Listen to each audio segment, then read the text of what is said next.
Hi guys, welcome back to my channel. I am Norin Khatri, an ACCA affiliate, and this video is for my 12th standard friends who are quite confused about what to pursue next. So in this video I will be talking about ACCA and its pros and cons so that you can decide whether this course is for you or not. So without any further ado, let's get into the video. The Association of Chartered Certified Accountant, or ACCA, is a global course and it is recognized and respected in 180 plus countries.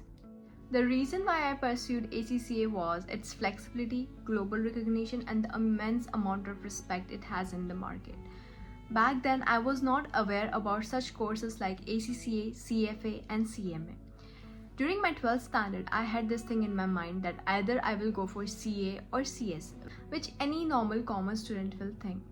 And at that moment, I was hearing a lot from people that okay, CA is the toughest course, and people take a lot of time to complete CA, and they become old while pursuing or while completing this course. And there is a lot of things which we hear during our 12th standard. Okay.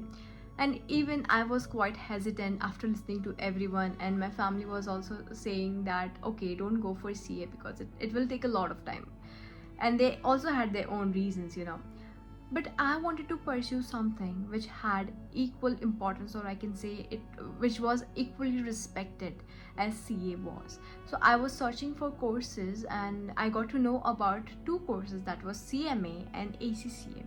Between them, I chose ACCA, and even though I was not fully aware about ACCA, like what it means and what it does and everything. So I started with my BCom honors degree and I was pursuing, and it was the corona period, okay?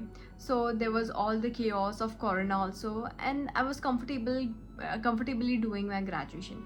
But now the time comes when I had to appear for my first ACCA paper. And I must say, taking ACCA lightly was the biggest mistake of my life, because ACCA is a professional course and you need to keep in mind it will require the required amount of hard work, consistency, and determination from you. You need to be very disciplined while pursuing this course. And people just have this notion in their mind that okay, it is flexible and anyone can do it. No guys, it has its pros and cons, and you need to keep them in your mind if you really want to complete this course. So let's talk about the eligibility criteria, who all can pursue it, and what problems I faced. So generally, after your 12th standard, you can pursue ACCA irrespective of your stream, whether you are of commerce background, science, or anything else. You can go for ACCA, okay? And the thing which you need to keep in mind is when you are doing your graduation, you can also go for exemptions, and the exemptions depend upon the degree which you are pursuing, and it varies from degree to degree. You can know about your exemptions by searching on the Google the exemption calculator of ACCA, and you can type in the degree and you will get to know how many exemptions you are eligible for. When talking about the fees, for ACCA you need to first pay registration fees, and then you need to pay examination fees for each paper. There are 13 papers in ACCA, and if in case you are taking exemptions, then you need to pay little fees for exemptions too. And subscription fees you need to pay each year. So basically you need to pay three types of fees. The first one is registration, second one is examination fees, which varies from paper to paper, and the third one is subscription fees. So after paying the fees, you get access to the ACCA portal, and you get a lot of sources available there, like the past papers, CPE platform where you can practice for your papers, and ACCA resources which ACCA release time to time, and which it develops for its students so that they can prepare for the papers comfortably, or I can say more precisely, and it will help them to achieve good marks. So along with your 13 papers of ACCA, you need to complete 3 years of practical experience, and also ethics and skills module, which is also like priced separately and you need to pay for it. It is not free. And after you complete your 13 papers of ACCA, you become an ACCA affiliate. And when you complete your 3 years of experience and also the module, you become an ACCA members, and after that you can use ACCA with your name. Now, ACCA is not just merely about accounting or something like that.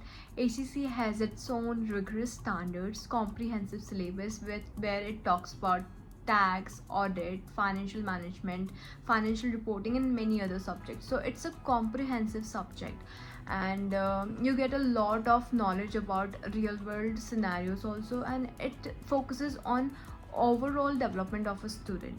Okay, now let's talk about the cons of ACCA. So when talking about the cons of ACCA, the biggest con is it is quite expensive. Like, you really need to pay for each paper, and the fees even reaches for like 27,000 Indian rupees for SBL paper, which I paid, and it's quite expensive. If you fail any paper and then you need to attempt it again, you need to pay the examination fees again, so it becomes quite heavy on the pocket. This is the biggest con which I feel about ACCA. The another thing is also time consuming, because if you are taking the flexible option of ACCA, you are appearing for one paper each time, and it tends to take a lot of time for you, and that's the reason some people tend to take more than 3 years, and which makes it a lengthy course too. So my 12th buddies and the people who have cleared 12th, I hope you liked this video and it was quite useful for you. And just do your research about this course and other courses too, like CMA, CFA. Find out the best course which suits you and give your 2000% to that course, and make sure you complete it. Okay, till then, bye bye, take care, and if you like my video, don't forget to like, share and subscribe.